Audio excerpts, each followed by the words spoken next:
Summer హాలిడేస్కి అమ్మమ్మ ఇంటికి వెళ్ళిన మా బుడ్డి స్కూల్స్ రీఓపెన్ అవడంతో తిరిగి రాజమండ్రి స్టార్ట్ అయిపోయాడు. ఏంటో అండి ఈ మధ్య ఎప్పుడు చూసినా ట్రైన్స్ డిలే అయిపోతున్నాయి. మళ్ళీ 5-10 నిమిషాలు కూడా కాదు, ఏకంగా గంటలు. ఇక్కడ మా ట్రైన్ కూడా డిలేనే. ఇంకా చేసేది ఏం లేక అక్కడ స్టేషన్లోనే కూర్చొని వచ్చేపోయే ట్రైన్స్ని వచ్చేపోయే వాళ్ళని చూస్తూ కూర్చున్నాము. మధ్యలో వందే భారత్ కూడా వచ్చి వెళ్ళింది. ఇక్కడ స్టేషన్లో మా వాడికి ఒక ఫ్రెండ్ దొరికాడు. వాళ్ళు తిరుపతి వెళ్తున్నారంట. వాళ్ళ ట్రైన్ కూడా డిలేనే. ఇంకా మా ట్రైన్స్ వచ్చే వరకు వాళ్ళిద్దరైతే బాగా ఆడుకున్నారు. అక్కడ స్టేషన్ మొత్తం తిరిగేశారు. స్టేషన్లో కింద మీద పడి దొరిలేశారు. ఇంకా ఆడుకుంటున్నారు కదా అని చెప్పి నేను కూడా వదిలేశాను.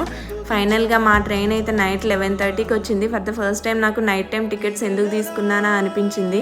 ఇంకా ట్రైన్ ఎక్కేసి పడుకున్నాము. లేచి తెల్లారి చూస్తే రాజమండ్రి దగ్గరికి అయితే వచ్చేసాము. ఏ టైంలో చూసినా నాకు గోదావరి బ్యూటిఫుల్గా అనిపిస్తుంది. అందులో ఇప్పుడు సన్ రైజ్ టైంలో అయితే ఇంకా చాలా బాగా అనిపించింది. అంతే, బాయ్.